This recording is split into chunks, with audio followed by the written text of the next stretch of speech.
नमस्कार दोस्तों, मैं अंकुर उपाध्याय स्वागत करता हूं आप सभी का एक बार फिर से अपनी नई वीडियो में। दोस्तों, आज MSCI इंडेक्स में रीबैलेंसिंग हुई है और रीबैलेंसिंग में अपने भारत के स्टॉक्स भी काफी कुछ उठापटक करते हुए दिखे हैं। एक एक करके मैं आप सभी के साथ डिटेल शेयर करता हूं, डेटा शेयर करता हूं बिना किसी देरी के। सबसे पहले मैं आपके साथ शेयर करना चाहूंगा MSCI ग्लोबल स्टैंडर्ड में किसकी एंट्री हुई है। अगर इंडेक्स की बात करी जाए तो AB कैपिटल की एंट्री हुई है और L&T फाइनेंस की एंट्री हुई है। साथ ही साथ अगर आप नोटिस करें तो AU स्मॉल फाइनेंस तो अलग कैटेगरी में। पहले AB कैपिटल की अगर मैं आप सभी के साथ पर्टिकुलरली बात करूं तो $260 मिलियन का इनफ्लो आता हुआ दिखेगा एंट्री के चलते। Similarly L&T finance 240 million dollars का इनफ्लो आता हुआ दिखेगा आपको। ये आज से बदलाव लागू हो गए हैं बाजार बंद होने के बाद, मैं आपको बताना चाहूंगा। अगला स्टॉक है दोस्तों AU स्मॉल फाइनेंस बैंक। इसकी एंट्री नहीं हुई है, ये ऑलरेडी इंडेक्स में था, इसका वेटेज बढ़ाया गया है जिसके चलते 170 मिलियन डॉलर्स के इनफ्लोज आते हुए दिखेंगे। अब IRCTC इसको बाहर का रास्ता दिखा दिया है MSCI ग्लोबल स्टैंडर्ड इंडेक्स से, और बाहर के रास्ते आउटफ्लो बाहर जाने की वजह से 140 मिलियन डॉलर्स का आउटफ्लो होता हुआ दिखेगा। ठीक है, डेटा ये कहता है कि इंडेक्स में भारतीय शेयरों की संख्या 164 से बढ़कर 165 हो चुकी है। जो पहले 164 शेयर्स थे अभी 165 हो गए हैं, तो शेयर्स की संख्या थोड़ी बढ़ गई है क्योंकि IRCTC बाहर गया है, लेकिन AB कैपिटल और LT फाइनेंस दो अंदर गए हैं, तो एक शेयर की संख्या बढ़ गई है। पहले 164 शेयर्स थे टोटल, अभी 165 हो गए हैं। वहीं भारतीय शेयरों का वेटेज जो है इंडेक्स में वो 14.1% पे बरकरार रखा हुआ है अभी भी। ठीक है, MSCI स्मॉल कैप इंडेक्स की बात करें अब अगर, तो MSCI स्मॉल कैप इंडेक्स में फ्रेश एंट्री के स्टॉक्स की बात करूं मैं अगर, NSDL, JSW cement, Emcure pharma, साथ ही साथ Canara HSBC, Thyrocare, premier energies, ये कुछ स्टॉक हैं जो एंट्री लेते हुए दिखे हैं स्मॉल कैप MSCI इंडेक्स में। तो टोटल 6 स्टॉक्स के नाम यहां पे मैंने आप सभी के साथ डिस्कस करे।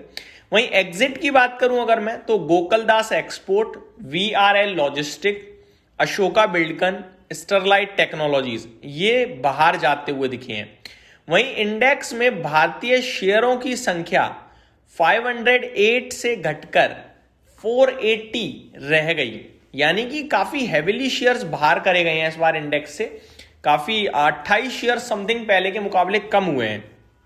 तो ये आपके लिए MSCI इंडेक्स की रीबैलेंसिंग की अपडेट। अब दोस्तों इसकी इंपॉर्टेंस क्या है वो समझिए। एक तो ग्लोबल प्रेजेंस समझ में आता है हमें MSCI इंडेक्स में इंक्लूड होने के बाद। अब 28 शेयर कम हो रहे हैं स्मॉल कैप में, दैट मींस हमारे स्मॉल कैप में अंडर परफॉर्मेंस दिख रही है। इसका ये मतलब नहीं होता कि कंपनियां खराब हो गई हैं, इसका ये मतलब होता है रिसेंट परफॉर्मेंस खराब है या बैलेंस शीट थोड़ी खराब दिख रही है। शेयर बाजार अद्भुत जगह है दोस्तों। अगर कोई कंपनी बहुत अच्छा कर रही है फाइनेंशियल लेवल पे, तो अगर फाइनेंशियल लेवल पे बहुत अच्छा कर रही है और शेयर का प्राइस नहीं चल रहा, तो उसको कहीं जगह नहीं मिलती, क्योंकि मार्केट कैप तो इवेंचुअली वहीं का वहीं खड़ा है ना। आपको वैल्यूएशन वाइज बहुत अच्छा लग सकता है, इन्वेस्टर को इंडिविजुअली अच्छा लग सकता है, लेकिन इंडेक्स में जगह बनाने के लिए मार्केट कैप को गेन करना बहुत जरूरी है। वहीं दूसरी तरफ एक ऐसी कंपनी जिसके पास मुनाफा नहीं, कुछ नहीं, लेकिन बाजार को पसंद आ रहा है और शेयर भाग रहा है, वैल्यूएशन बहुत महंगे कर दो फर्क नहीं पड़ता।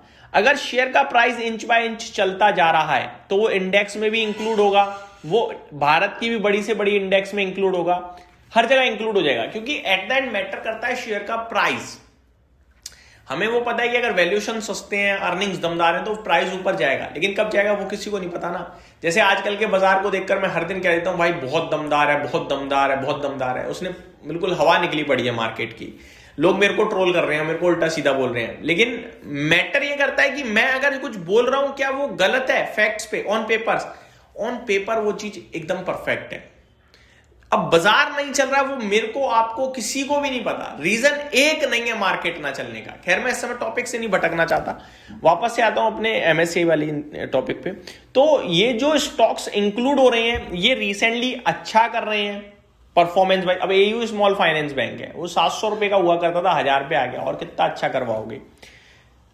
अब जियो फाइनेंस या इटरनल है, मुनाफा तुच्छ इतना सा था, लेकिन निफ्टी का भी हिस्सा बने और ग्लोबल लेवल पे भी दबदबा है। क्यों? क्योंकि शेयर का प्राइस चला भाई। तो प्राइस अगर चल रहा है तो सब अच्छा है।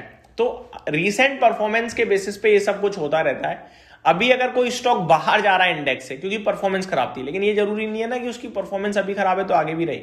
जैसे डीवीज लैब का एग्जांपल मैं देता हूं, जब निफ्टी से बाहर हुआ था 3,000 के समथिंग था, 3,2700 के समथिंग। आज की डेट में देखो कैसे राजा की तरह 6, 6,500, 7,000 पे घूम रहा है और ब्रोकरेज हाउसेज 9,000 तक की बात कर रही है।